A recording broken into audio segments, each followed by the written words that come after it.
ಈಗ ಹವಾವರ್ತಮಾನ. ರಾಜ್ಯದ ಕರಾವಳಿಯ ಬಹುತೇಕ ಕಡೆ, ದಕ್ಷಿಣ ಒಳನಾಡಿನ ಕೆಲ ಪ್ರದೇಶ ಹಾಗೂ ಉತ್ತರ ಒಳನಾಡಿನ ಅಲ್ಲಲ್ಲಿ ಮಳೆಯಾಗಿದೆ.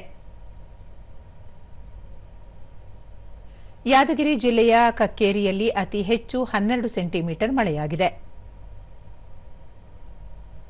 ಉಳಿದಂತೆ ಹುಣಸಗಿ 9, ಜಯಪುರ 8, ಸಿದ್ದಾಪುರ 7, ಕೊಪ್ಪ, ಕುಂದಾಪುರ, ಲಿಂಗಸೂಗೂರು 5, ಬೆಳ್ತಂಗಡಿ, ಗುಬ್ಬಿ, ಮಂಗಳೂರು, ನಲ್ವತ್ವಾಡ್ 4 ಹಾಗೂ ಬಾಳೆಹೊನ್ನೂರು, ಗೋಕರ್ಣ, ಇಂಡಿ, ಕಳಸ, ಕಾರವಾರ, ಕೊಟ್ಟಿಗೆಹಾರ, ನಾರಾಯಣಪುರ, ನಾಯಕನಹಳ್ಳಿ, ಪುತ್ತೂರು, ಶಕ್ತಿನಗರ, ಸಿರಾ, ಸೋಮವಾರಪೇಟೆ, ಸುಳ್ಯ, ತಿಪಟೂರು, ಉಡುಪಿಯಲ್ಲಿ 3 ಸೆಂಟಿಮೀಟರ್ ಮಳೆಯಾಗಿದೆ.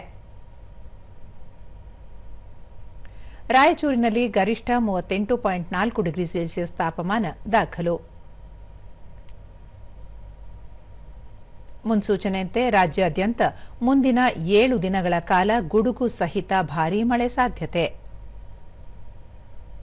ಕರಾವಳಿ ತೀರ ಪ್ರದೇಶದಲ್ಲಿ ಗಂಟೆಗೆ 40ರಿಂದ 60 ಕಿಲೋಮೀಟರ್ ವೇಗದಲ್ಲಿ ಗಾಳಿ ಬೀಸಲಿರುವ ಹಿನ್ನೆಲೆಯಲ್ಲಿ ಮೀನುಗಾರರು ಸಮುದ್ರಕ್ಕೆ ಇಳಿಯದಂತೆ ಮುನ್ಸೂಚನೆ ನೀಡಲಾಗಿದೆ.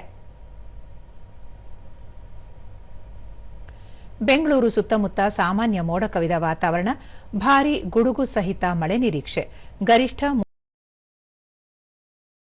ತಾಪಮಾನ ಸಾಧ್ಯತೆ.